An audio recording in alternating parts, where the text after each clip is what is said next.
Okay, hi everybody, and good morning to you. This is our doggy presentation.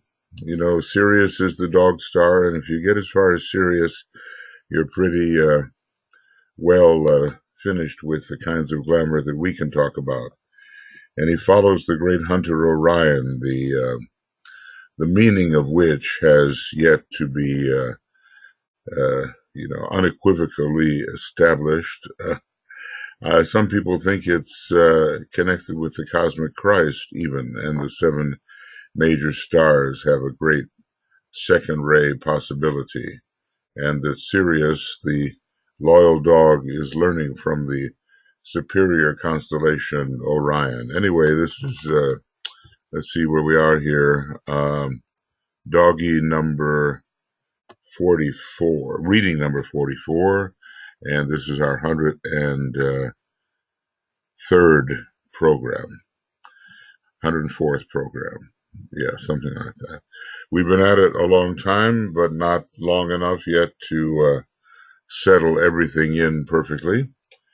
So we will continue. Now, I think what we'll just have a little alignment. I'm glad to see you all here.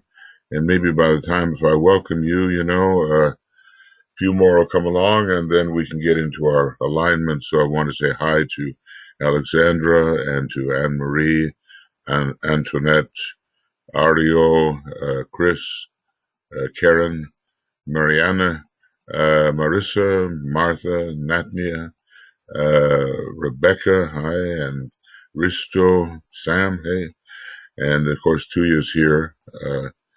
Tuija, Olivia, or I try to show up every week as much as we can. Vera, hi, and Zenaidi, and Veronica. Okay, and then over here on the staff side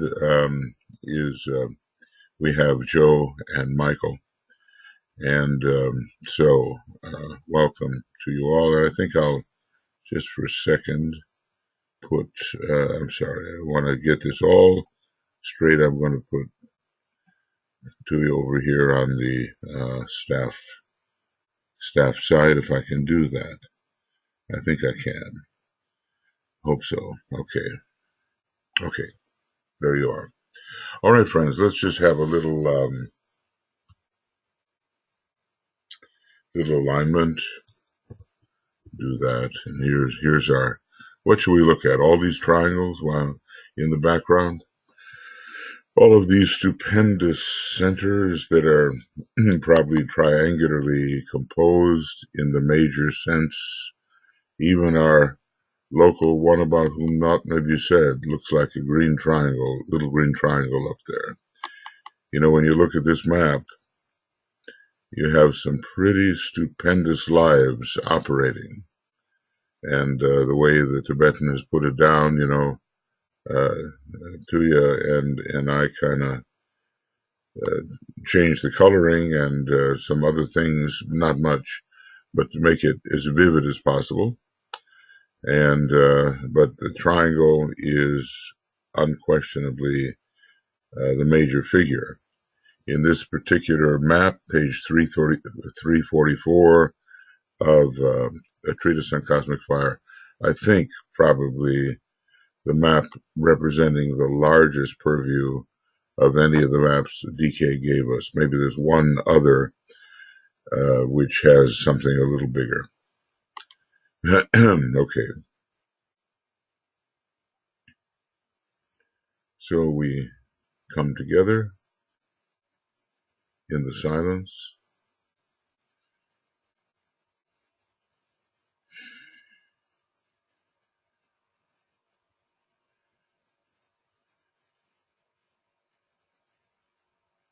And our purpose is to use the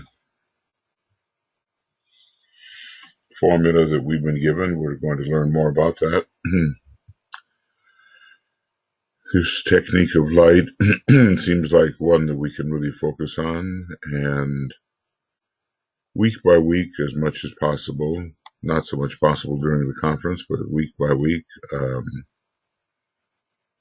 to add our little bit of dissipatory energy into the fogged and confused situation on the astral plane.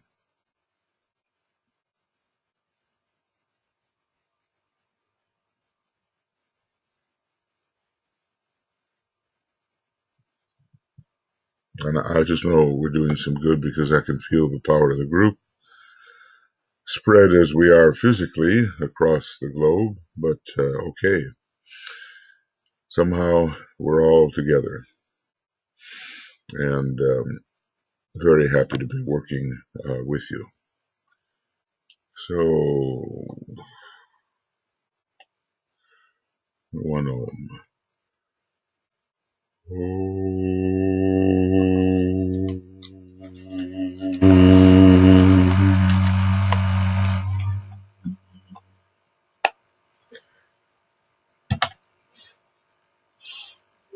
Hey, I hit it. I know some people with perfect pitch, and it makes their life easier and harder at the same time. Okay, now let's take a look at some reading. Now, this reading is going to take us to the end of this section. Michael asked me, do I know how far I want to go? I said, I never know. But on the other hand, the next section deals with Maya and not so much with glamour. So maybe we can get that far. Let's see, we're on page 81. And take notes as you go along, or use your, Alice Bailey CD-ROM and cut and paste what you're interested in and go to page 81. You can't do it as so much in the original. You might be able to highlight, but sometimes it's better to take out a few pages and then you can write in what you want to write, because while I'm talking, we should be studying at the same time. So it says here about the intuition, and he says some kind of shocking things. Glamour is not dispelled through the means of the intuition, nor is illusion overcome by the use of the illumined mind. This is somehow a very important statement, and one that we need to have in our minds as we work with this kind of dissipation. The intuition is a power a higher power than is the mind, and is a faculty latent in the spiritual triad. Where it comes from basically is the fourth level of the Buddhic plane. The 4 of 4 is the point of tension, or the plane, or the state of consciousness from which intuition arises. It is the power of pure reason, which sees things, of course, exactly as they are, and there's no question about it. It's not, you don't have to reason your way to it, you just see it, and Master Moria calls it straight knowledge, an expression of the Buddhic principle, and lies beyond the world of the ego and of form. It's planetary in scope, it is non-local, it is outside the dense physical body of either the planetary logos or the solar logos. When I say the dense physical body, that's all this stuff below the dotted line, and even when it comes to the solar logos, the causal body is included in what we call his dense physical body. Only when a man is an initiate can the exercise of the true intuition become normally possible? Now, that word normally is interesting because it means that maybe every once in a while we get some inkling of what it is, and we are down here, as it were. We're hit by a stream of intuitive energy, but it's not our normal mode of apprehension the way it is for an initiate of the fourth degree. From that time on, the intuition is really cultivated. Okay. By that I mean that the intuition will then be as easily operative as the mind principle in the case of an actively intelligent person. So just imagine that. When we study the Tibetan, we have to be, I think, actively intelligent, and we use our mind all the time. And just imagine using the apprehensible qualities of the intuition all the time. The intuition, however, will make its presence felt much earlier in extremity or on urgent demand, and that's interesting. So the more we're involved in the exigencies of service, the more the intuition can come forth. And one of the names of the intuition, maybe you know this, is called the Transcendental Mind. Another name. Okay. And it's if I had to relate this planetarily, I would say that a higher function of Mercury is the intuitive mind. And going a little further than that, Jupiter and Neptune are two of the major planets conveying intuition. But rather here, it is illumination that the majority of aspirants, such as are found in this group, and by that he means the ones he was working with, that group of 9 for clarifying consciousness, it is illumination that we must seek. And they must cultivate the power to use the mind as the reflector of soul light, turning it upon the levels of glamour and dissipating it. So without soul light added to the light of the mind and the vitality of the light of matter, that triple light which we create as a search light will not be found, will not be available.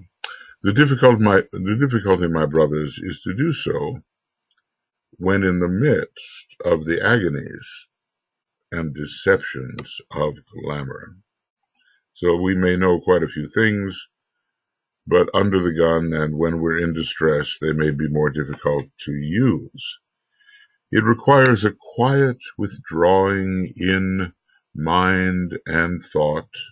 Let's just say we're all emotionally worked up about something and we need to pull back and just see how things really are.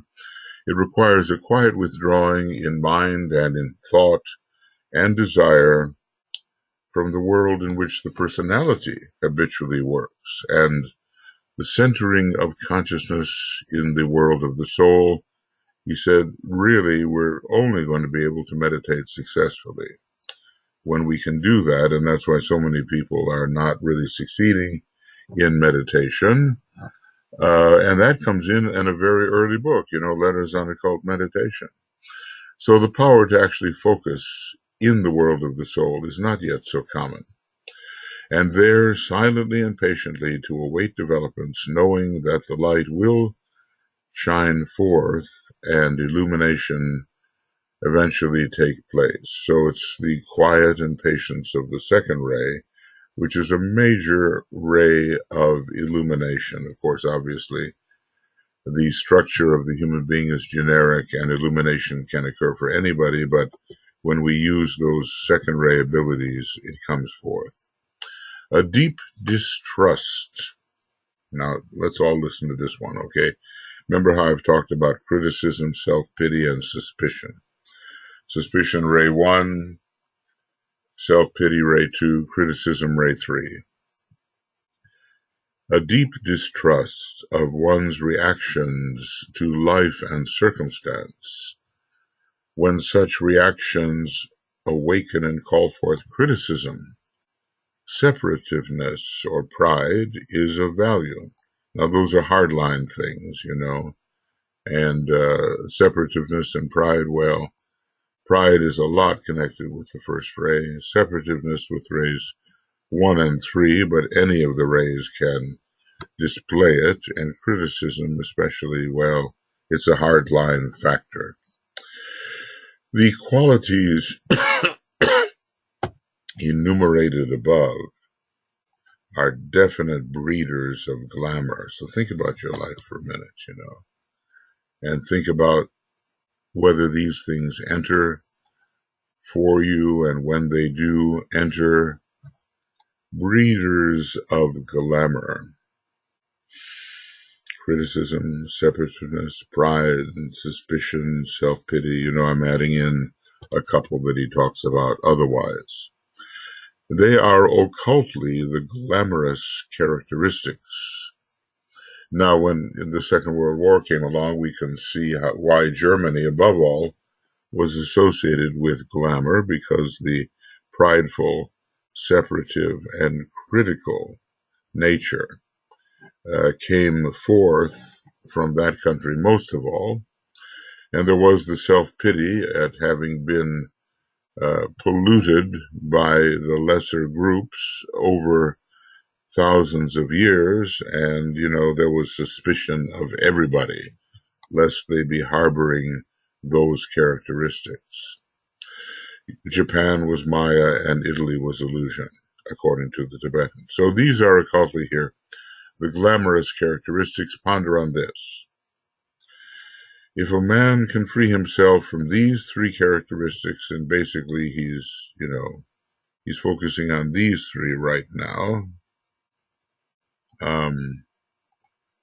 then he is well on the way to relinquishing, to the relinquishing and the dissipation of all glamour. I'm choosing my words with care in an effort to arrest your attention. The relinquishing is a renunciation, and by the time we reach the fourth initiation, which is the great renunciation, we have pretty well, we've done that. I must say there are some kinds of very high glamours that still exist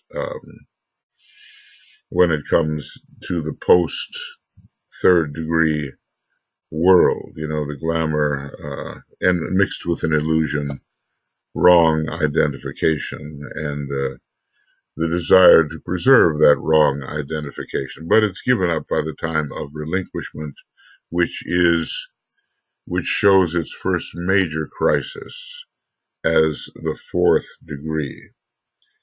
Now, notice how the teacher works. He's very careful what he says. And Alice Bailey was certainly so proficient in the English language that they had a wide choice of possibilities. Okay.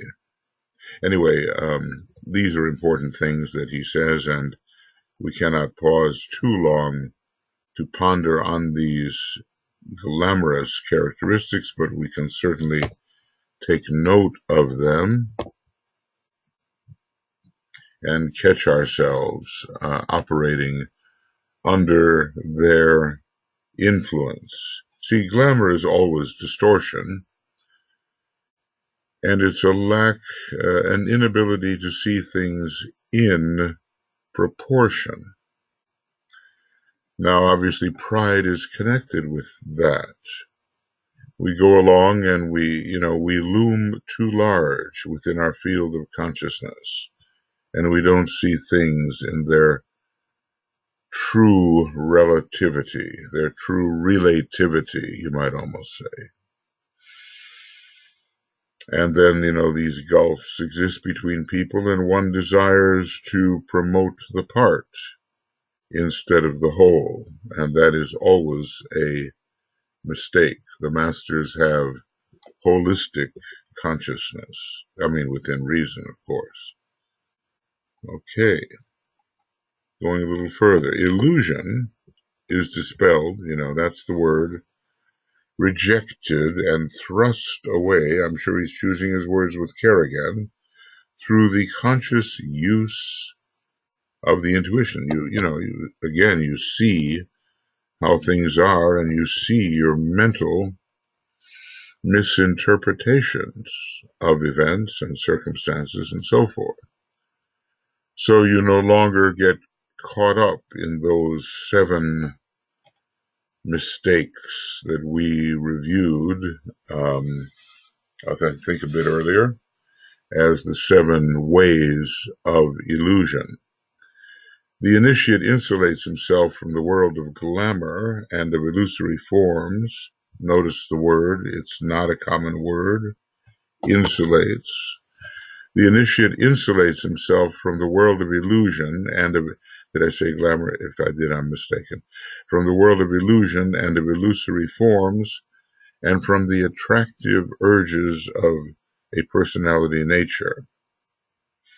It's a factor of abstraction, if you will. You pull back, you abstract, you insulate yourself from these common tendencies, the attractive urge of the personality nature, and thereby, through the medium of isolation,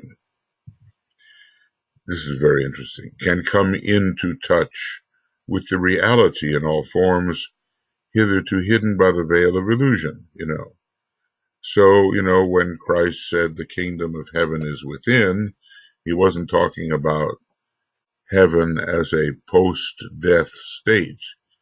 He was talking about a non-illusory view and understanding of the world, accompanied by the energies which are made available when the constraints of illusion are lifted and thrust away. Okay, so let me read that once again. The initiate insulates himself from the world of illusion and of illusory forms, and from the attractive urges of the personality. You can see how the attachment is so important. And from the attractive urges of the personality nature, and thereby, through the medium of isolation, shall we call it eventually isolated unity? Because in the state of isolated unity, illusion is overcome. Okay, so let's just call it that. You. No, that's the wrong one. That's not going to work. I've got too many things there. Okay, I'm going to call it this. Isolated unity.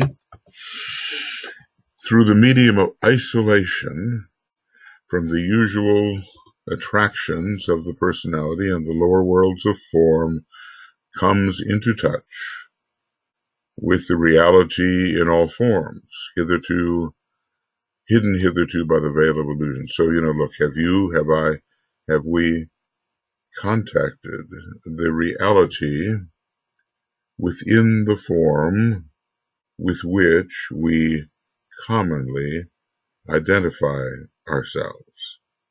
There's always something within and beneath and underlying the obvious. And the first step usually is to contact the obvious.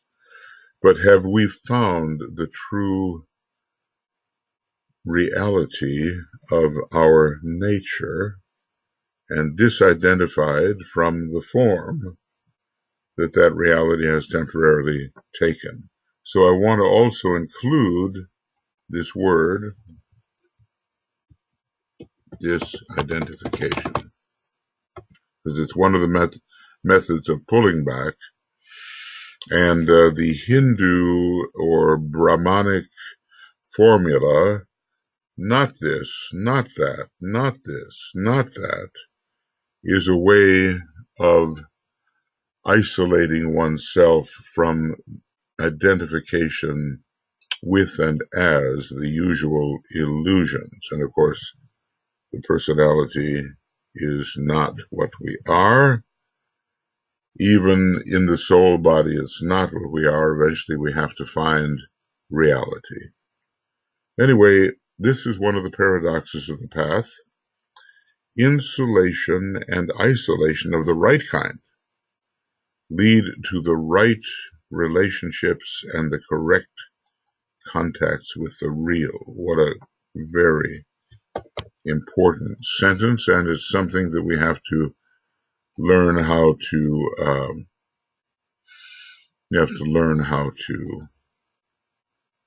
apply it,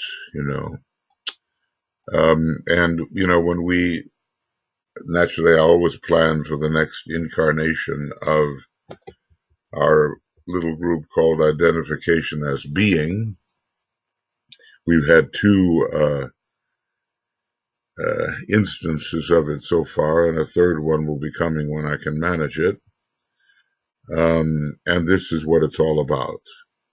Insulation and isolation of the right kind lead to the right relationships and the correct contacts with the real. And, let's just say that by the time we really reach the third degree, we have a much better idea of what the real is than before that time. Anyway, these two factors, insulation, it doesn't affect you, and isolation, you've pulled back. They call it prescinding, pulling back. Okay, if you can do that, then the real becomes more and more real. They produce eventual identification with reality through insulation of oneself against the unreal. Now, so often we are the victims of the unreal. It is this idea which lies behind the teaching given in the last book of the Yoga Sutras of Patanjali, and remember that even the masters study the last two books in the 4 books of the Yoga Sutras, which gives you some kind of idea of how advanced the original Patanjali actually was. So it is this idea which lies behind the teaching in the last book. These have often been misinterpreted and their meaning twisted into a plea for the wrong kind of isolation by those with separative tendencies and for selfish ends. Now watch out for the first ray, because it's the first ray which makes it easy to be impersonal at first in the wrong way. You can't cut out the sympathy and identification if you enter impersonality, and that sometimes happens under the first ray influence. It is the soul itself which dispels illusion, and the intuition of the soul are coming through the soul through the use of the faculty of intuition. But what is the soul? The soul actually, really, the soul is the spiritual triad. That is the true ego, and the sheath of the soul, the container, just like a sword would be in a scabbard, is the causal body. And it is the illumined mind which dissipates glamour, and this is a key idea here.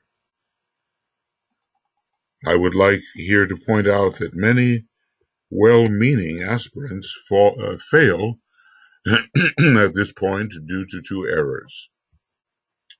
They omit to discriminate between illusion and glamour. Well, there's a different feel of it, and different chakras are involved, and when people get all worked up into a blind emotional state, it's not illusion, it's the result of acting on illusions, and it's called glamours. And number 2, let's see, okay, this is about 2 errors that we are prone to make. Number 2, they endeavor to dispel glamour through what they believe to be right method by calling in the soul, whereas really they need to use the mind correctly. Now, we're into some surprising things when we look at this. When one is in the midst of fogs and glamours, however, it is much easier to sit down and hypnotize oneself into the belief that one is calling in the soul. It's easier to do that than it is to subject one's astral and emotional nature to the effect of hard, straight thinking, using the mind as the instrument whereby glamour can be dispelled. Now, that's exactly what we've been trying to do with the technique of light.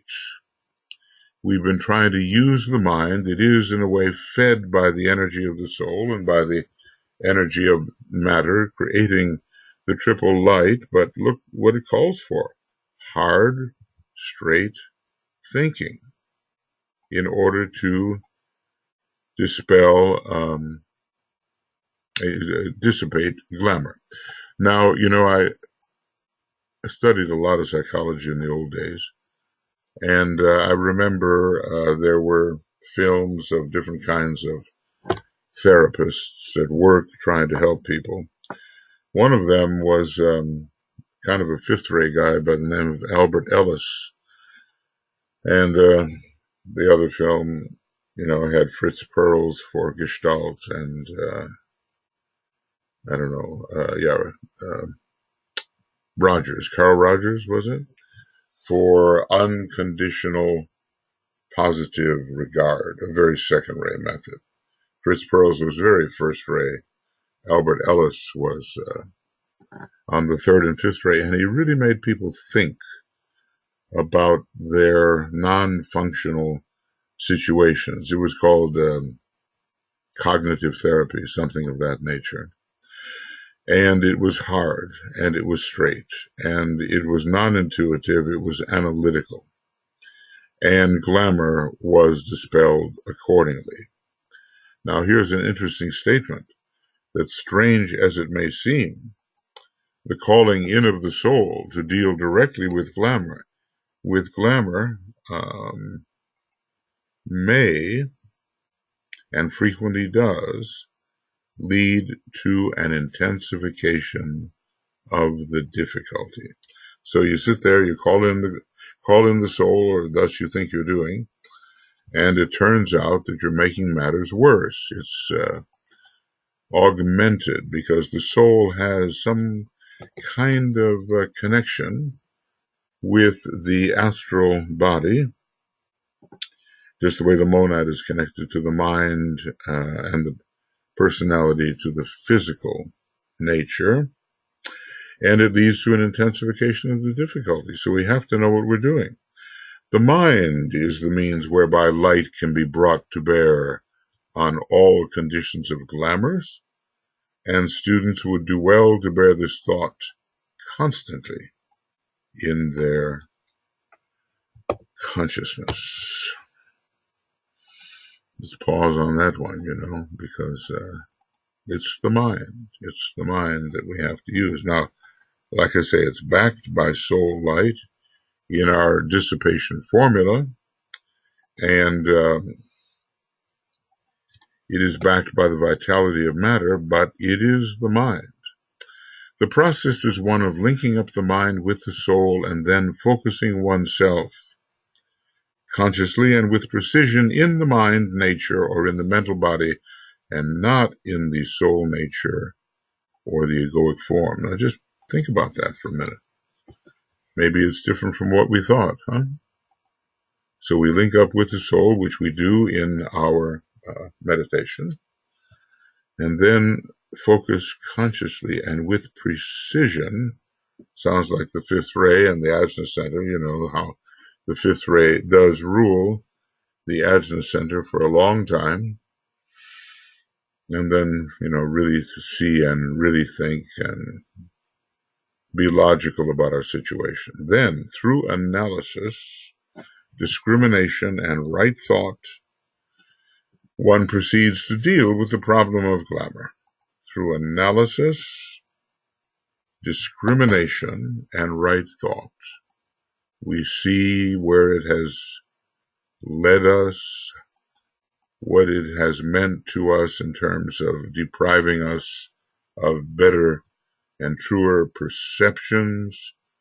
We begin to see all these things, where it came from, and where it's going. The trouble is that disciples often do not recognize the condition as one of glamour. That's the trouble, Seeing it is the trouble. And it is difficult to give a clear and infallible rule whereby that recognition can come. It might be stated, however, and let's take all this in, it might be stated, however, that glamour can always be found where there exists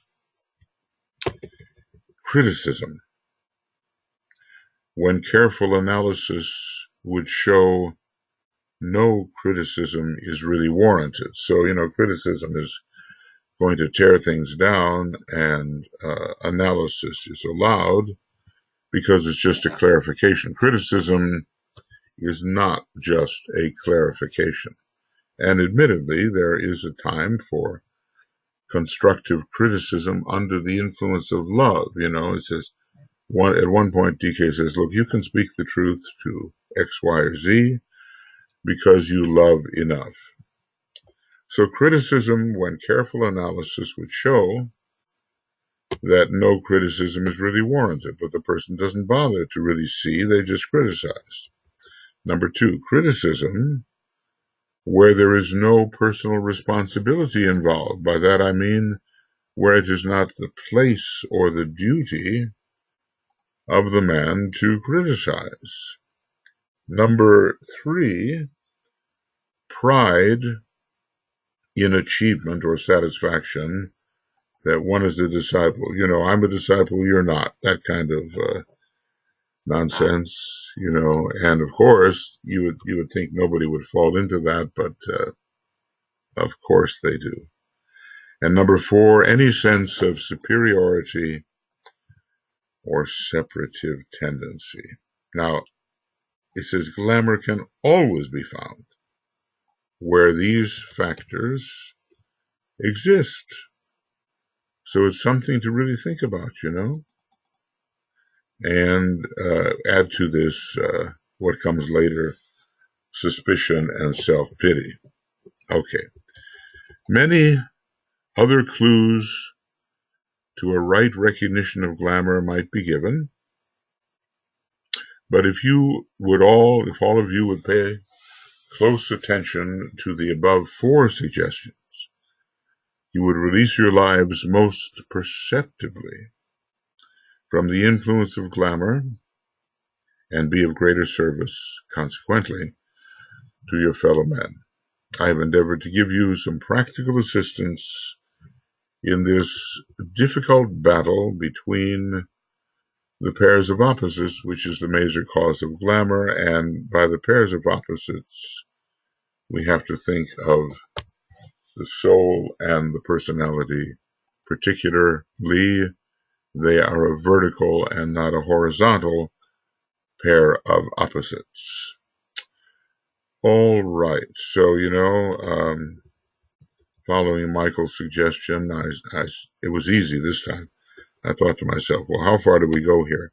But since we start an entirely new subject next time, Maya, glamour upon the etheric levels, this seemed to be a good place to stop today's reading, and gives us plenty, I think, to think about.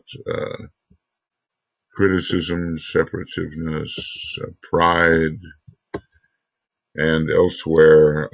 Criticism is found in both groups. Then the trinity of criticism, self-pity, and suspicion. And those seem to be the glamour breeders in our life. And of course, DK gave his students his analysis of the glamours under which they were suffering when they did suffer under glamour. Sometimes he says, look, glamour is not your problem, illusion is your problem.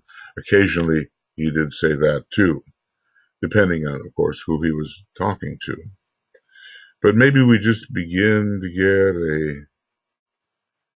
a little clearer idea of what is this glamour and how we can dissipate it by clear, straight, hard thinking, reinforced by the soul and reinforced by the vitality of matter.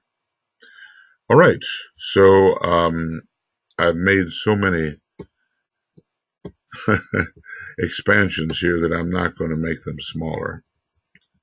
Well, maybe I should a little bit smaller. Maybe I can do that. I don't know. But I'm never going to get it all on one page. Never. So I'm just going to rely upon you to bring up any subject first in connection with these things, if you wish to, and then just any subject, because in occultism, all things are related to all other things. So let's just see what happens here. What I've done is, no. Well, let's see whether I have, yeah, there it is. And I've just taken things down proportionately to try to get a little bit more under the eye. Okay. Now, would anybody like to speak about any of these things or ask questions about any of these matters? Okay, I see. Vera. Yeah, there she is. Okay, Vera. I wonder, do you have anything in Aries? You're oftentimes the first one to raise. It was absolutely. Huh? It was fascinating and very timely. I just went on short holiday with people I know and ended up a little bit bruised emotionally and being very critical. And so I'm pondering, and this hard thinking is very good advice. But basically, I would like just if you can clarify soul light and soul intuition. Is it the same, intuition and illumination?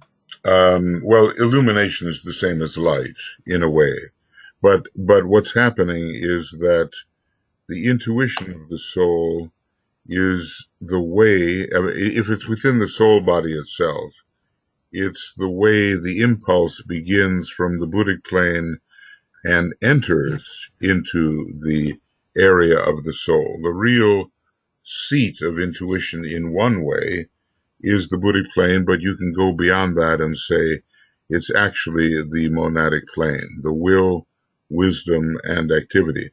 As far as soul light is concerned, it has a lot to do with the particular mental petals and with with looking at things from a causal basis and not from the basis of how they fit together with integrity and unity. So the intuition always reveals unity of some kind, and the soul light is a higher form, for me at least, a higher form of analysis. Now, when we could say the light of the intuition, and that's okay too, but, and we even say the light of pure reason, but pure reason, which is an aspect of the intuition, reveals relationship as it is without having to reason to get there. And the other thing is, that when we're just dealing with soul light per se, it's a higher type of light which shines upon a situation, but still the factors of logic and normal reason are not put in disuse. They are still used. It's not an immediate flash like the intuition is. And that immediate flash I should have said as well that the planet Uranus is related to this Buddhic factor, as we have seen when we're studying Sirius, Pisces, and the hierarchy and so forth, Uranus and the hierarchy. So one is more immediate and reveals the whole picture and all proper relationships in the light of pure reason, and the other is more illuminatively reasonable. That is soul light. That's how I see it. Yeah, thank you. Yeah, you bet. Okay. Thank you, Vera. Yes. Other thoughts from you or questions? Look, we're all, look, this criticism thing, we really have to discriminate between analysis within the field of synthesis. Like DK says, let me help analyze your problem for you. He does this all the time, but there's no tearing down, there's no, oh, you stupid person, how could you fall into that? There's no destruction of the estimation of the individual. The love is still there. Now, with so much criticism, and sometimes the fifth ray is given to harsh criticism, there is none of that harsh criticism in the spirit of the kind of analysis which the masters practice. So he just says, look, before you look into something, make sure that you have the love operating, so that when you are analyzing for the person, you do not somehow tear them down. Some of these are my own words, but that's what I got from the discrimination between analysis and criticism. And I think if we're honest, I know I have engaged in criticism. Okay. And maybe, if you really look carefully, no matter who may be the person we're analyzing, that spirit of unity still has to be there. They're not really other. You know what I mean? They're human beings, and we have to preserve that sense of unity, no matter whether we disagree with their politics lately or their religion or who knows what. I find myself sometimes in the presence of certain types of people, something arises in me that wants to fight what I think they are. And I just know that's not the right way to be. One has to pull back and see the humanity and the essential inner nature of anyone that one may be dealing with, even if their superficial expression arouses some kind of reaction in you. And by the way, when reaction comes in that way, you also have to watch out. Where is the seed of glamour in this emotional reaction? Okay, because it can happen. All right. Michael. Yes, the 4 points on the screen now, one could possibly consider them as virtues to be acquired. And I'm recalling that Benjamin Franklin had given a methodology for developing virtues by focusing on a particular virtue for a period of time until it became a habit. You know what he says? You want to love? Meditate on love, contemplate love, analyze love. He says this is the way to develop love. DK says something similar. And of course, virtue is the business we're in. To build virtue into the causal body is what we try to do. Now, it can be done through thought, but also when it's applied in service, that is a reinforcement. So often through acts of service, we find the virtues. Yes, Michael, go ahead. Yeah, it develops a life expression. Yes. Well, that's it. We can hold something on the mental plane. Wouldn't it be nice if we were like this? But when we try to apply it, and if we are successful, it really becomes a part of us. So, let's just say down here, we have the sense of unity with our fellow human beings here. We have the sense of proportional humility instead of pride. And here we have, with criticism, what we call the seeing of the good, the seeing of soul quality in people. Sometimes with people, you just, you just want to say, look, there's nothing there, but it's not true. Soul quality is there, so that when you notice what the soul quality is, you build on that. And of course there are simply eliminations that we have to go through. But what Alice Bailey says, and the Tibetan also, is that substitution is the best method. Not just fighting the negative trait, but to substitute the positive quality for the negative one, and then to cultivate that positive quality. Well, we all have, we cannot give up on this business of purification and building. If we were fourth degree initiates, we would say, okay, show me the next task, but we're not there yet. So, and it's usually a presumption if a person thinks that they have reached the third degree. When I'm thinking about all of DK's students, maybe 50 or 51 of them, I can only think of 2 of them that I'm quite confident have reached the third degree, and that's Alice Bailey herself and Roberto Assagioli, the psychiatrist, because basically DK said, he said it, you know what I mean? He said it. Now, I don't know about others. Maybe there are other candidates for that, but it's usually a presumption when people think that they have passed through the transfiguration initiation. I kind of joke about it. I say, when it comes to initiations, by all means, subtract 1 from your estimation. And if you really want to be honest, subtract 2. But okay, that may be going too far. All right.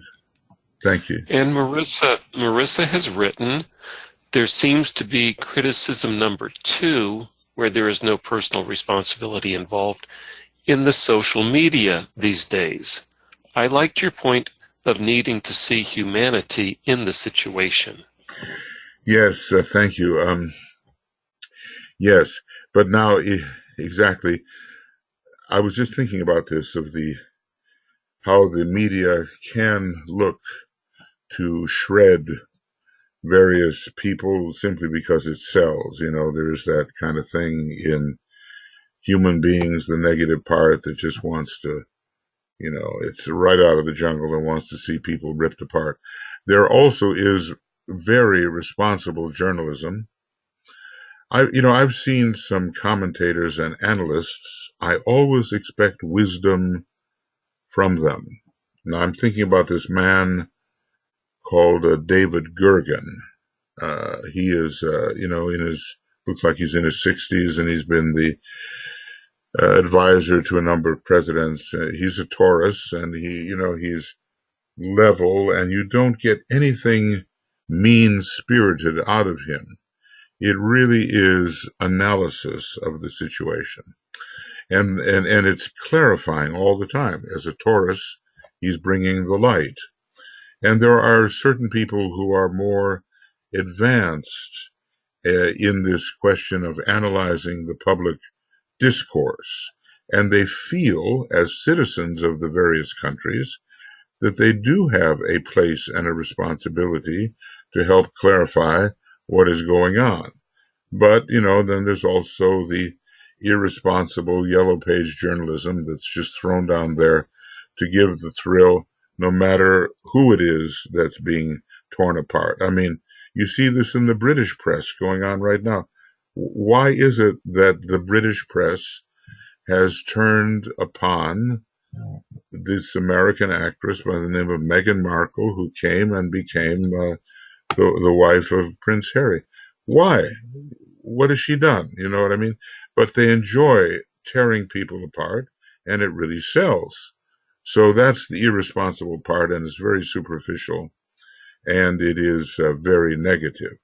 So we have to discriminate when it comes to people feeding the public discourse. What kind of material are they putting in there?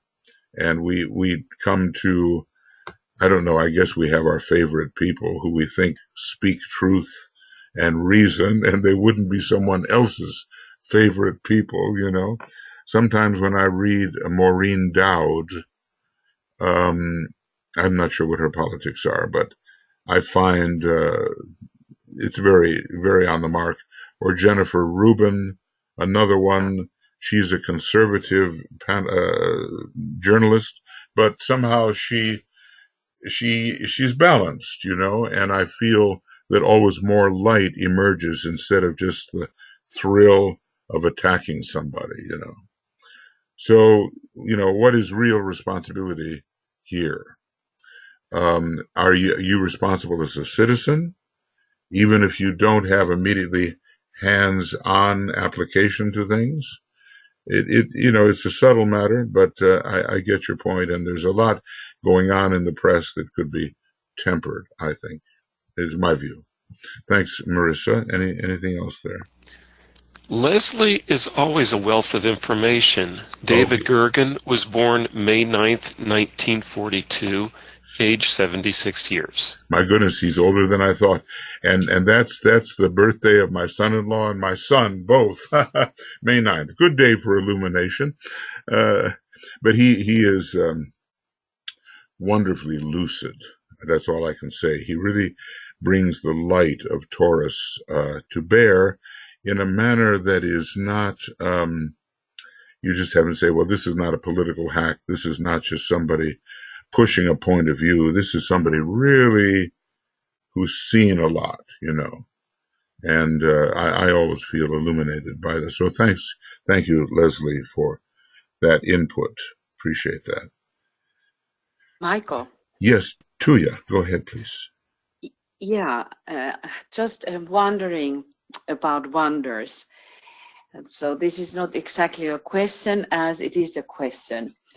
While we were reading and contemplating about these all these ideas and words of illumination, enlightenment, light, and I was thinking, what is that innate urge and innate need for the beings to go towards the light? Yeah. What is that in us? That why do we at all talk about light? Why do we try to find where is the light? And when we start to then contemplate all the aspects of light in human life, we can think about electric light. We have to use light that we can see, and this seeing is something what is also so innate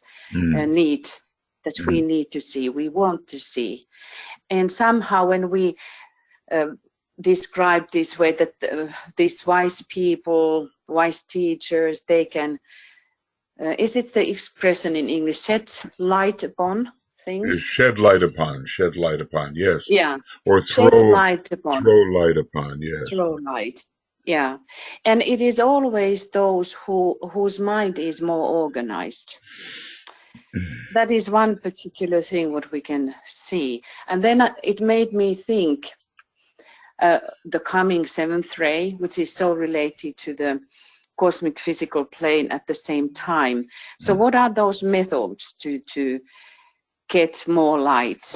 And it made me say that actually human being cannot rise without Deva kingdom. So we are so related to each other, because all that what we talk about the light, there is that group what I have very often referred to, that what is from the called these devas of the heart, which directly have the access to the Buddhic plane.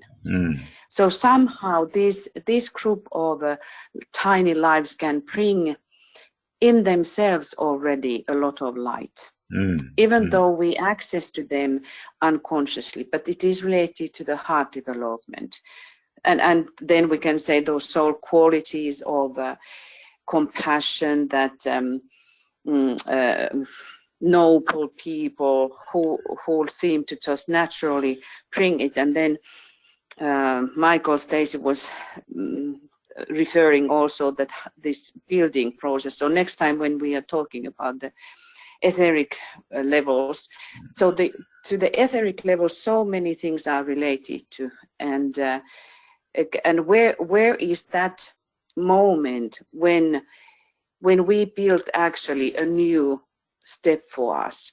So there is this, the fourth etheric plane, the nearest the physical, is the most dense, it's the most fixed.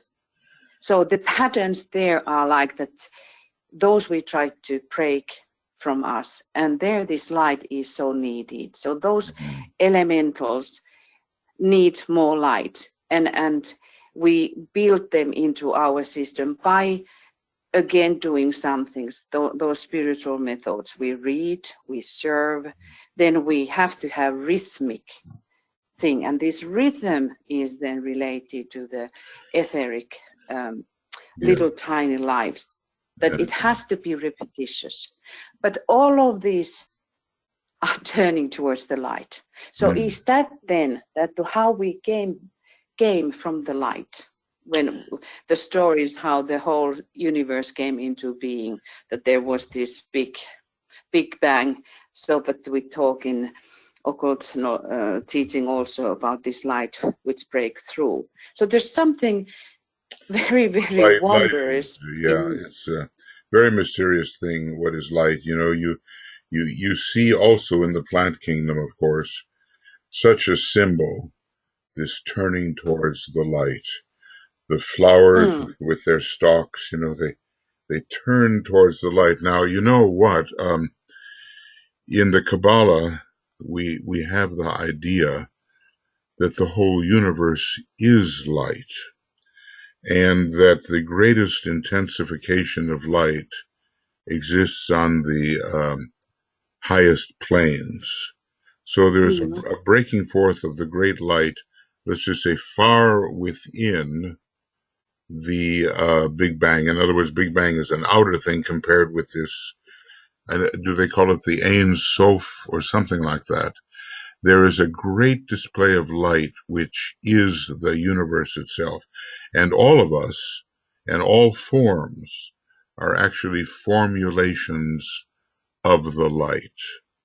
So when we turn towards the light, we're turning towards our essential nature. And sometimes DK says, look, light. Yeah. He says the soul is light. He says that.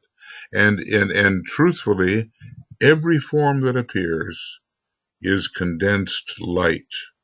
So we're really looking at a higher and higher vibration or tension within the light until we reach the peak of the universe, which is the greatest of all light displays. So when we seek the light, I guess this is my point, when we seek the light, we are seeking something very essential to our inner nature. We're seeking our essence, you know. And all of us, what are we? We are light seekers, you know. We are. Yeah. Light how do you say, carriers, berries? How do you call that? Who is bearers of the light? Carriers of the light, bearers of the light. Yes. There is something very, very deeply related to us, and it's very satisfactory for all kinds of beings to have the light. And then about this, the rhythm, there is some secret of that rhythm, that this has to be repeated. We have to come, like in Masonry, ceremonies are repeated. Yes. And the heart for us, or maybe it's the method for us who are down here, when we think that the next step is the hierarchy, which is the heart center of the planet, so that or planetary center, so that there is the continuous repetitious beat. Yes, rhythmic repetition. And that somehow reveals the light. Yes, so we are all seeking greater intensifications of the light, which we are, and we do that by intensifying our point of tension. And a point of tension is called focused, immovable will.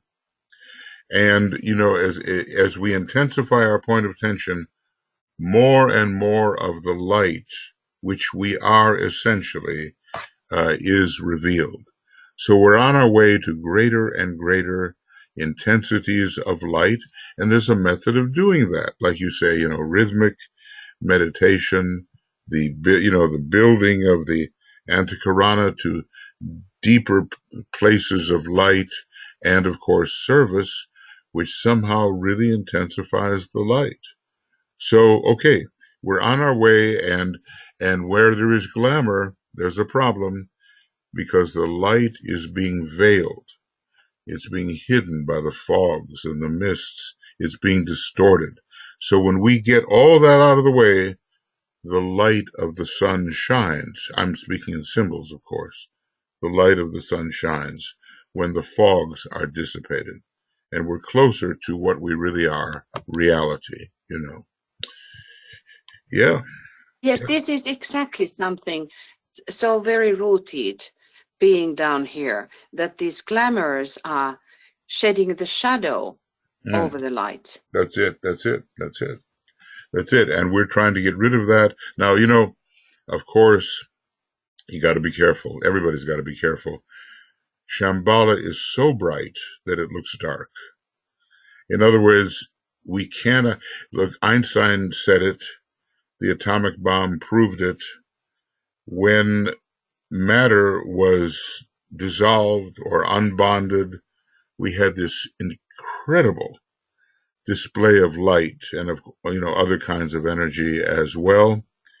And this display can be dangerous. So, you know, how much can a form take? How much light can a form take? Nobody should pray, give me the maximum light in the form that they're in now. It would just absolutely destroy them. And that's why hierarchy is so careful about initiation. It's a step-by-step process where more and more light is added. And, you know, if too much light is added, the whole form is just going to go, because it's an energy that will take things apart. So we have to be cautious about, we have to use the light we have, and that prepares us for a new access to more light. And if we just say more light, well, then we're just going to fall apart in our form, nature. Anyway, like you say, bearers of the light, carriers of the light, that's what we seek to be, to a needy world which is pretty much in the darkness of glamour. Well, you just have to look at some of these political rallies. Oh my God, you know, it's just straight out of the solar plexus, and there's not much, people are not thinking, you know. Yes, so thank you, Tuija. Thank you. Now Leslie did it, and let's see, Alex. Alexandra has her hand raised. Yeah, and I'm right there. Thank you. Hi, Alex. Go ahead, please. Hi. Yes, the word determined always comes to my mind when you're talking about this point of tension and the power of will, and yes, light bearers. So just wanted to mention that the light that Marianne Williamson is bringing into the political world. I've sent you both a link. I've sent a couple of people a link that it's extraordinary.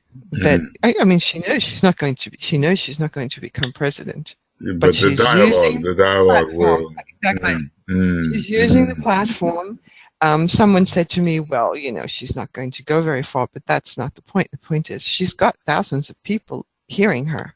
Yes. She has a platform. And I personally find I totally trust her. I don't see ulterior motives there. She's been, as she said, she's been in this field of, you know, working with consciousness for 35 years, and it's extraordinary so her website is marian2020.com, and it's a total inspiration. The media is trying to ignore her, as she well knows. Of course. Pretend she's not Of there. course. Yeah. Meet the Press put up all their candidates last Sunday, and they didn't even include her. But CNN gave her a very, very nice interview. It was extraordinary how polite he was in speaking to her, and I'm amazed at her strength and her knowledge and her unwavering, responses and her clarity. And she's basically telling the story exactly like it is. And she says America needs a moral awakening first, and that change comes from the inside first. And you can't really argue with that. I think that's why a lot of people are interviewing her, because what are you going to say? We don't want a moral awakening.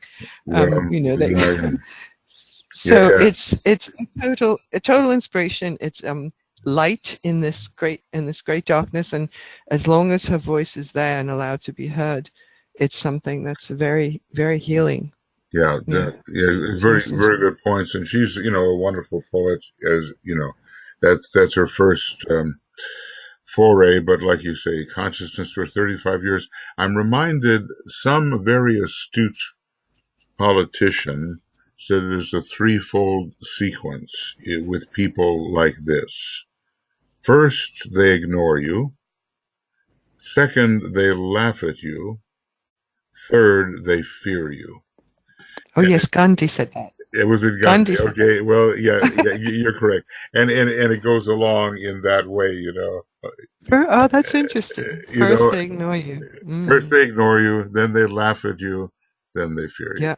If you persist. No doubt the spiritual dimension is brought in, and you really see how far what she's talking about is from the common gruel of the political discourse, which is very selfish and personal, you know what I mean? So she's going to be a wonderful ingredient in all of this, and there are certain networks that are, more open to her kind of. It's obvious. Look, there's a huge battle going on here between the second ray and the sixth ray. The sixth ray is going out. The second ray is coming in with the Christ, and it is really intense, and it's taking place in the public discourse, psychologically, mentally, and all that, and we have to contribute to it, obviously. When it comes to the UK and when it comes to America, the second ray soul is there, and when it comes to those groups that are related to the UK, such as Canada and Australia and New Zealand, the second ray soul is there. Not India. India is something different, but, the first ray soul. But let's just say this is all a ray battle, in a way, and let's see what emerges. We're going to be much better off if the second ray can actually make its presence felt. It's a bit like studying Islam, when you look at the Baha'i people, they're on the second ray with a lot of sixth ray of a positive Neptunian kind, and a lot of the Islamic approach is on the Martian sixth ray, and the Martian sixth ray is fighting the Neptunian sixth ray, second ray, and the general second ray presentation. So although they have a lot in common, 2 and 6, they can represent the very broad and how it threatens the very narrow. And that's what we're going to see, I believe. And I also just wanted to say it's interesting that last night, just within hours of each other, Trump was saying he is about to declare a state of emergency, and at the same time over here, Theresa May was walking out of the House of Commons because she was about to lose a major vote. Another vote that's trying along the way of trying to stop Brexit, and she lost it very badly, and she basically didn't stay to see the result, which was signaling quite a lot. But it's interesting because it's almost like the same thing, the same it's form. the same. on both sides. Same Is it? attack. It's the same attack going on, obviously. Yeah. And that's where, I'm sorry, I'm kind of, it went down the wrong way. Sorry, just a drink of water that I kind of didn't do too well. But the same attack is going on in both places. And you notice when we're dealing with the reappearance of the Christ, it's a big second-ray thing. And both of these great planetary centers have the second-ray soul. So obviously that's where the attack comes in a very,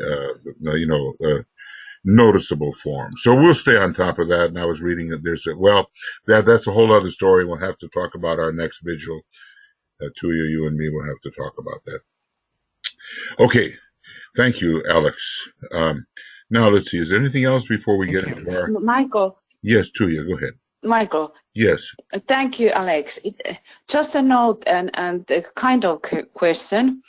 While you were talking, I was just wondering about the planet Jupiter. We know that the Sagittarius has to direct Taurus. Mm-hmm. And before the Taurus can be put online. Mm. And in that sense, that really this great light can be released. Mm. But I was thinking about how much Jupiter is related to the world phenomena in that sense that we down here, we are supposed to become like suns. So Jupiter was very close to become the sun, but it didn't. Mm. So, and we are like those that we are just becoming the suns, but we are not. Mm. And that made me think that because now Jupiter is in Sagittarius. Mm. Yes.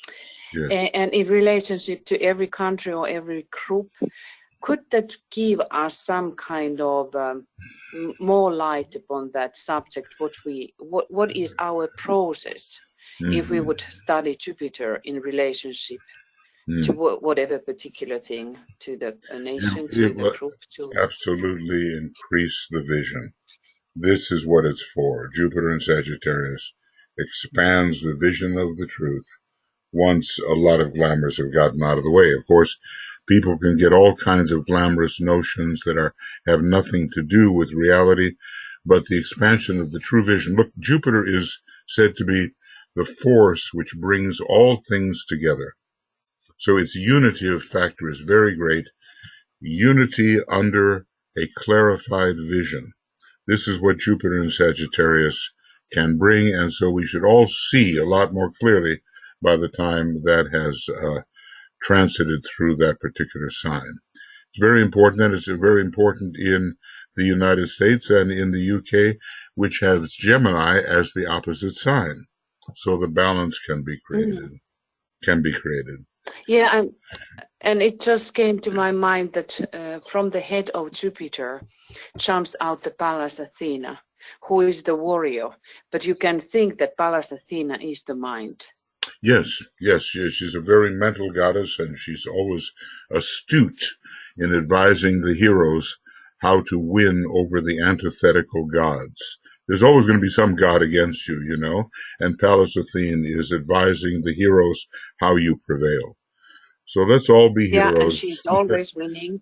Yeah, that's good. Sorry? She's always winning. Okay. That's good. Excellent. All right. Now let's see, what time is it here? I think it's almost time to get going. Are there any other final statements? Chris writes, I believe DK said that the sun was the eye of Jupiter. Yeah, that comes from the Secret Doctrine. Absolutely. It's in the back of the esoteric astrology book. And, you know, in every solar system, there is one planet which is most like the solar logos of that solar system. For our solar system, Jupiter is most like our own solar logos. And Venus is most like most like Sirius. If I can say, they share even the same rays, and so it goes. And this all relates to what we call the 7 solar systems, of which ours is one. I believe it includes Sirius and Jupiter, and our solar logos, and the centaurs and other things. It includes them. So the eye of Jupiter, now here as well, Jupiter is having an allegorical meaning, a higher meaning than just the planet. In other words, it means the greatest of the deities, and the sun is considered as the factor of vision and light and revelation in this greater deity. So we have to see when Jupiter means the planet itself and when it means a superior deity. Then this would make sense. Yeah, just look in the back of the book. He has secret doctrine references, and I can just, make it real quick here, and it's in the back. So this, okay, Sun, okay, I, Jupiter, and there's two of them, so we're not going to have a trouble. The Sun used to be called the eye of Jupiter. And here, amazing things from different parts of the secret doctrine that you have to think of it very carefully in line with all of the ray material that DK has given. So there's one of them, and here it is, used to be called the Eye of Jupiter, from the third volume of the Secret Doctrine, page 278. These are really, really worth reading. Really worth reading. Yeah. Go ahead. Oh, this was wonderful. Thank you for this note, because when we think about the lowest plane and the Aquarian energies, Jupiter, again, is the ruler. And when I was talking earlier about the light, it is something that we want to see. We want to see with more, we want to have the bigger vision, we want to have the bigger understanding, greater wisdom. And so could it be so that we could study and look where the Jupiter is in our charts? It will always expand. It will expand the consciousness, absolutely. And about the methods of seeing. Yeah, right. It's a visionary planet. It's the planet, one of the planets of vision, along with Venus and along with Mercury. So yes, we could do that. We absolutely.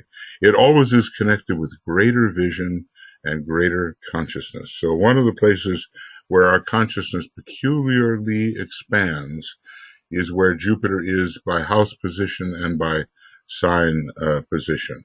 And where one of the places where our causal body expands is where Jupiter is. Jupiter feeds the expansion of the causal body.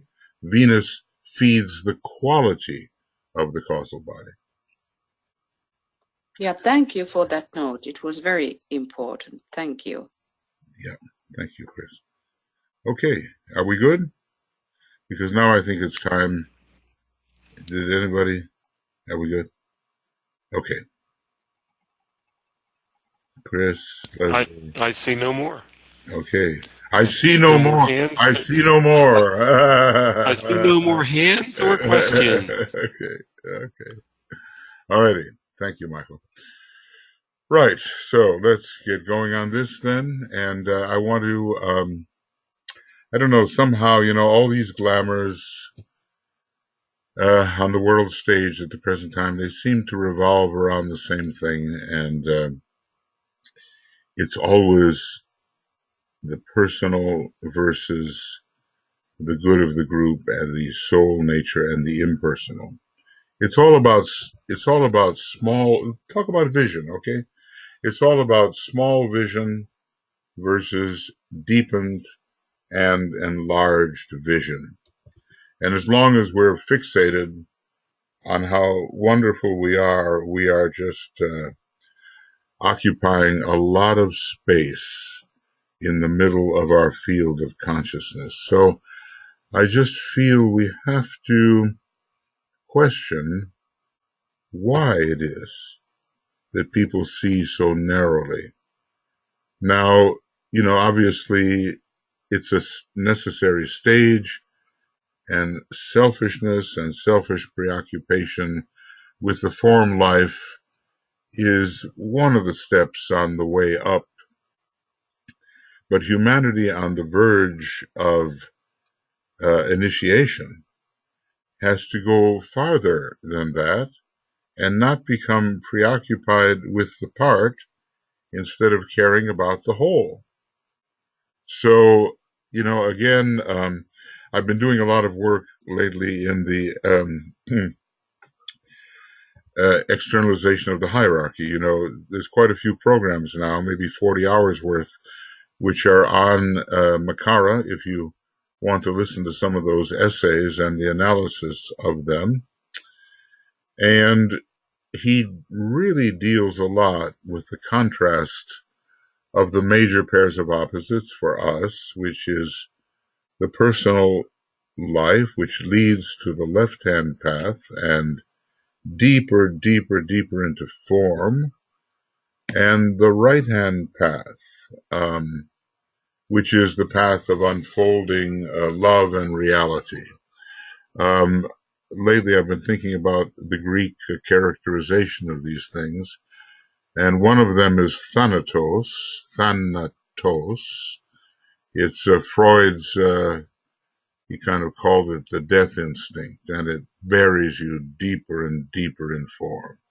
And then there's eros, which is this, pure and divine, inclusive love that is considered the path to Sirius, and it opens out great spiritual possibilities, Thanatos and Eros. So if we have the right kind of Jupiterian vision, we see ahead where truth can lead us. And if we close all that down, then we're just going to get stuck in the form and more immersed in that which cosmically is not a principle. And by that, what I mean is that from the perspective of the planetary logos or solar logos, both of them are actually, in a way, cosmic beings. We would get stuck in their dense physical body. The lower 18 subplanes or even the lower 21 subplanes, we would get stuck there because we had chosen form over that which creates form, the reality.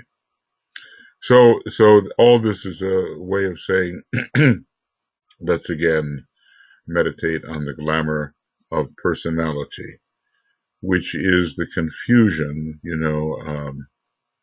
of one's sense of identity with the elemental life, and then acting in a desirous way to fulfill the astral body of the personality, which will always divide and never lead to the kind of unity which truth reveals. Glamour of personality, then. Okay.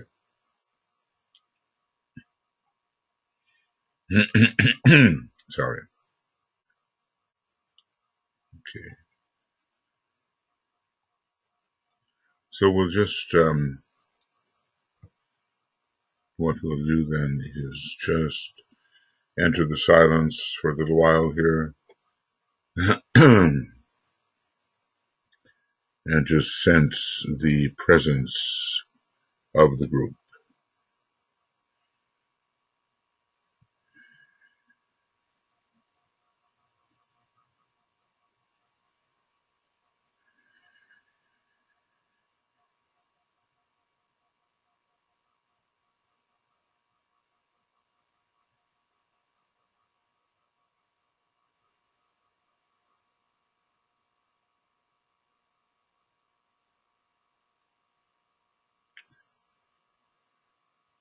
So there's, no question that there is an aggregation of energies here, and an instrument is being created which can be used to wield this ancient formula.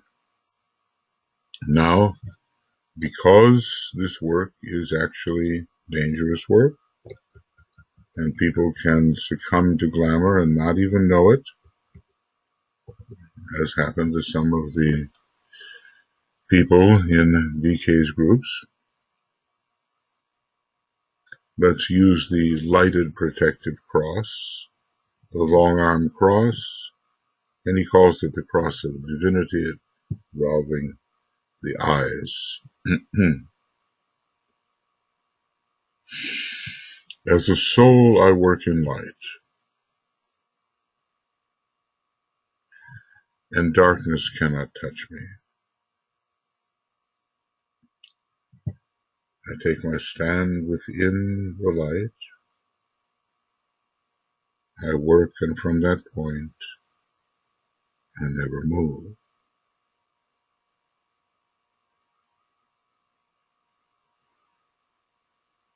And before each of us, then, this burning, illumined cross, and before the entire group as a whole, an illumined cross, which preserves our soul mental perspective. In other words, we don't become victims of the very forces we seek to weaken.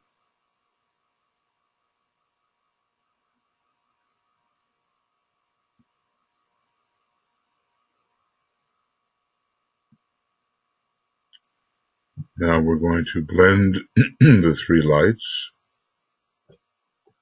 So we lift up the vitality of the light of matter, mostly etheric physical.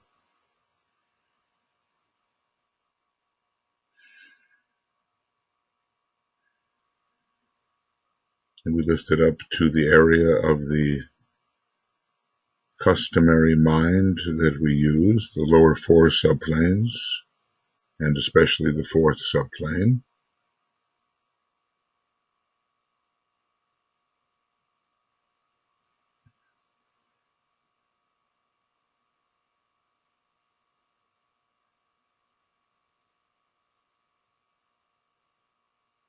And then we meditate on the light of the soul, and we seek somehow to feel, to recognize, to take into consideration this soul light.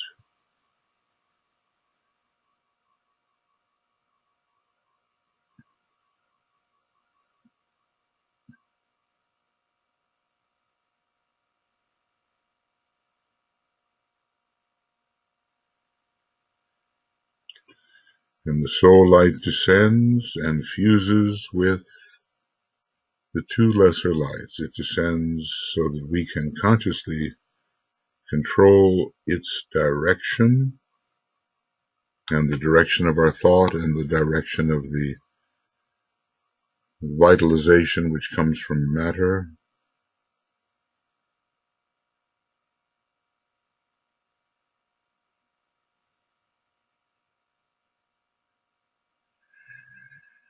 And the three lights are one, and from it our beam of revelation and our beam of dissipation will be extended.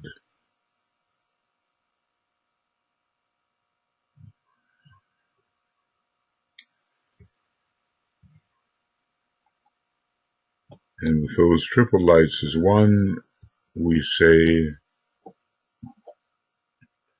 the following, followed by the sacred word.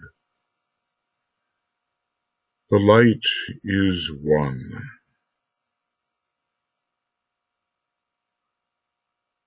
and in that light we shall see light. This is the light that turns the darkness into day.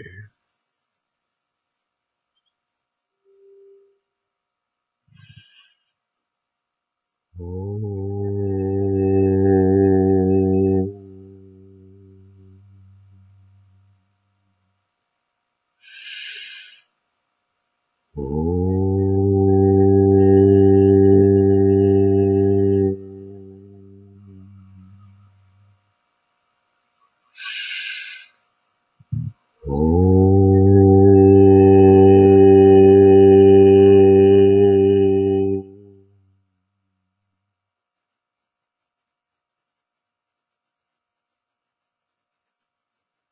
So within each one of us is this power that we can use, and within the group is the composite power that can be used. And then we're going to enter the use of the formula. And as we do so, it says, as these words are said, the group members visualize the great searchlight they have created, turning its light upon the astral plane.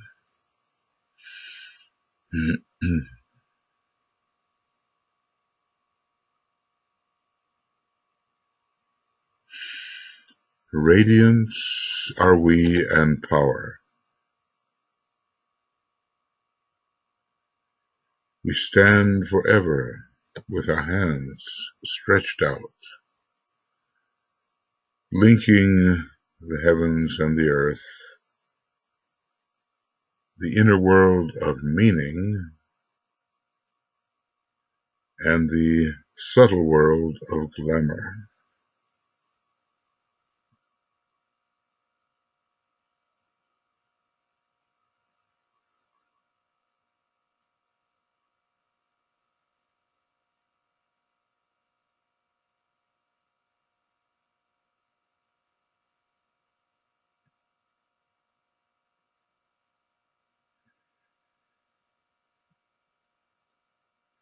We reach into the light and bring it down to meet the need.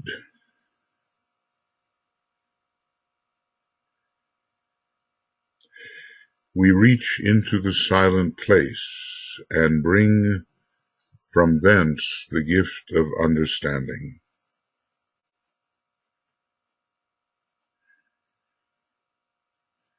Thus with the light we work and turn the darkness into day.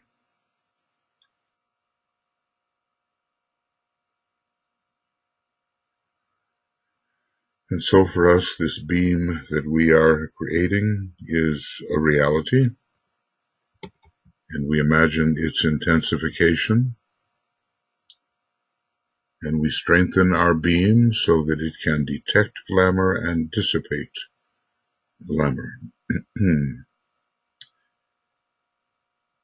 Bringing in the spiritual will, and that's, for practical purposes, the will that oversees the expression of the divine plan.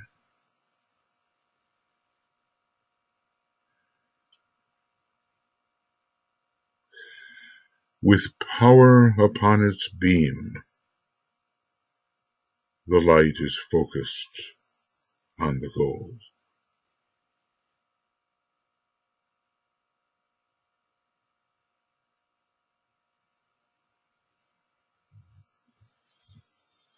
Now, I know you've all seen those lightsabers, in the Star Wars series, and whatever they touch is basically dissipated.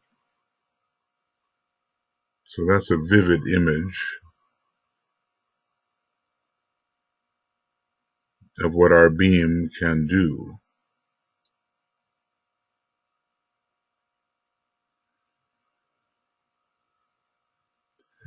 We're going to think first of how very personally people all over the world live their life.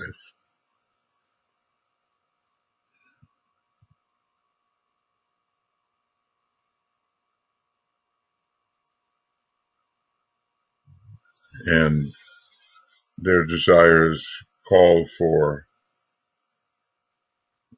physical, emotional, and mental satisfactions in a personal sense.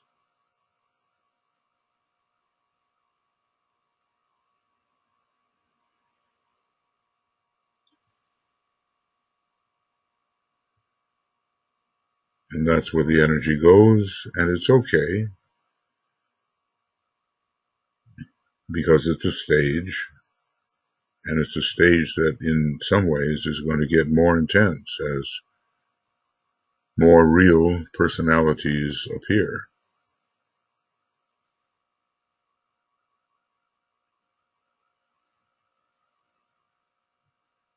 But it's not a unitive activity. It can lead to a lot of conflict, friction, fragmentation, war.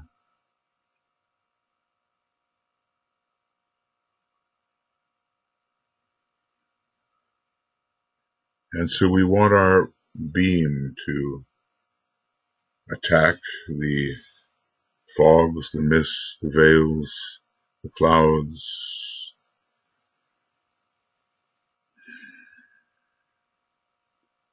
so that the sun of unity, literally the shining orb of unity, can appear, can reveal that which holds us all together as a human race,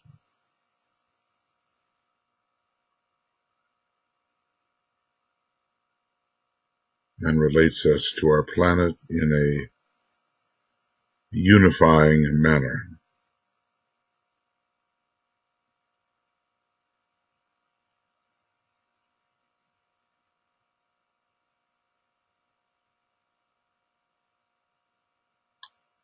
So this glamour of personality,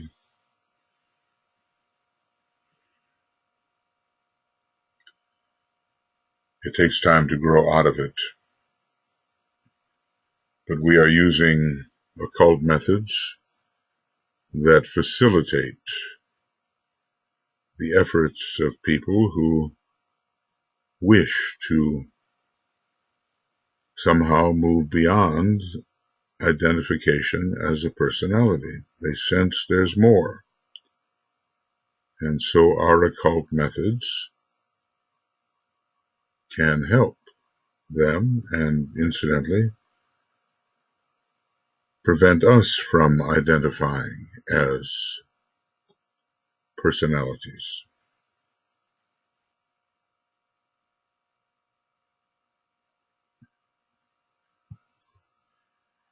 So let us use these words of power,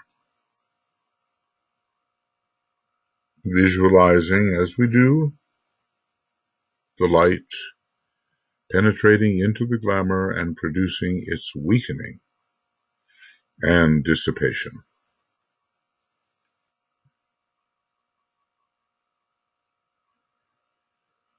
The power of our united light prevents the appearance of the glamour of personality.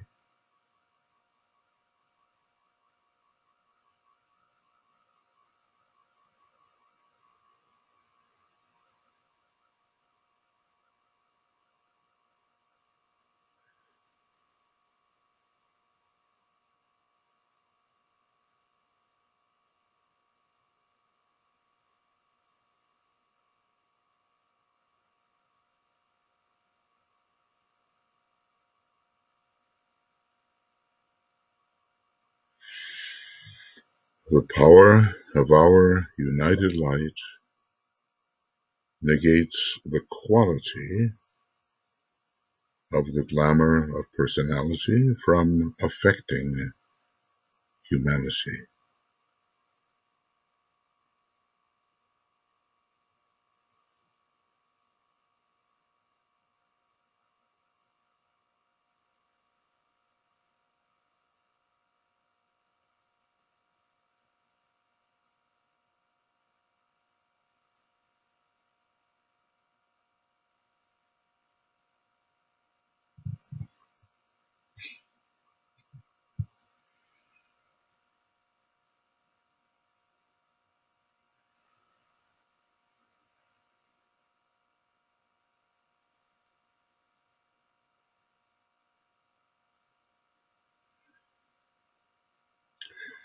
The power of our united light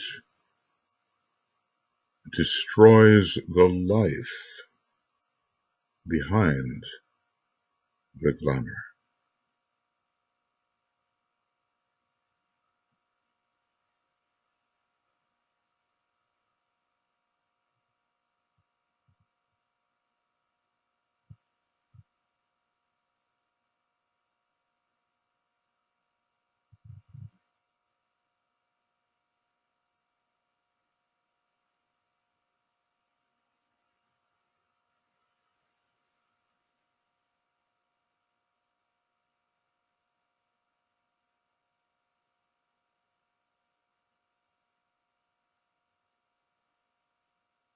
Now, we will continue in our own way for 5 minutes with silence and intensity of purpose as we see this kind of work proceeding. 5 minutes of working with these words of power in the best way that you can conceive.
We are attempting to clarify the astral plane to end this attitude of personality separativeness. The personality is always a good instrument when it's been trained, and that's how it should be, but we cannot fixate upon the personality as if it was the real self. The real self is within. It has to be found. Has to be found.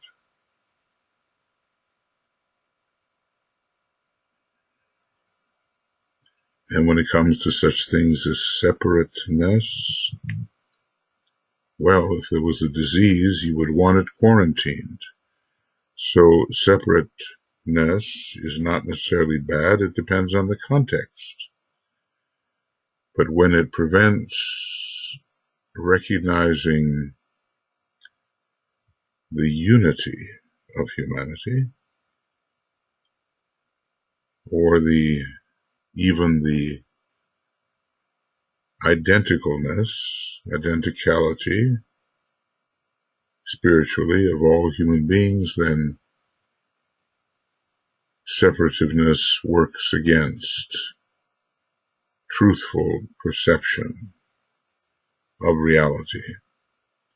So we have to practice being more than the personality, not just theoretically, but feeling it, knowing it so, and finding our inner identity, which for the time being is that of the soul. So together now we withdraw our beam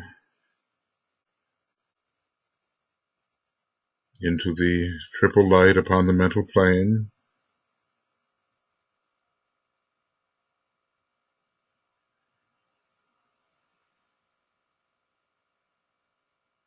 and we'll get better and better at this so that we can really feel the energies and wield the energies both in our personal sphere and, more importantly, in our group sphere, global sphere. But unless we do our individual work and we detect those types of unreality which we wrongly desire, then we can't do the larger work effectively. So let us sound the Om, turning the searchlight off. Let us sound the Om 3 times, realizing that some good for the bringing of reality into perception has occurred.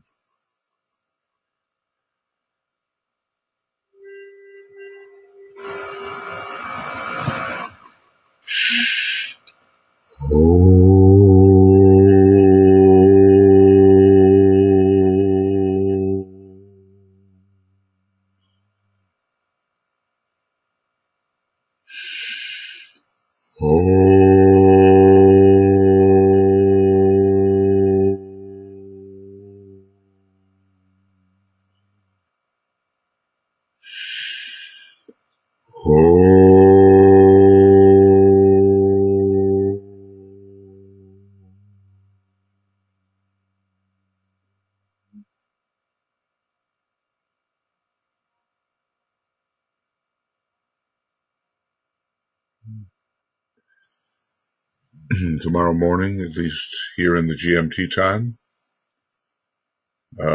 we'll work with the Destiny of the Nations and Soul of Nations at 6 a.m. And then the next day, we're still on the morning schedule, attracting financial resources for the hierarchical work, as we do want to be able to work high and work on the more basic level simultaneously. Both are required.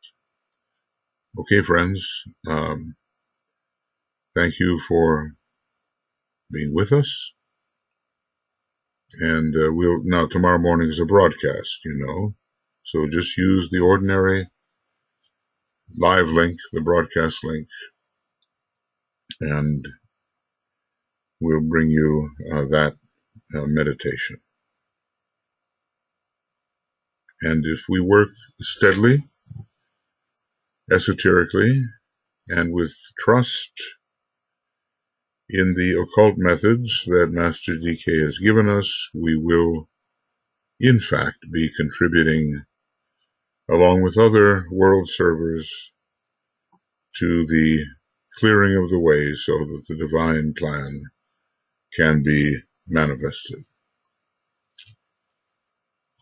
Okay, so Tuija, Olivia, and I send you the best, and we'll be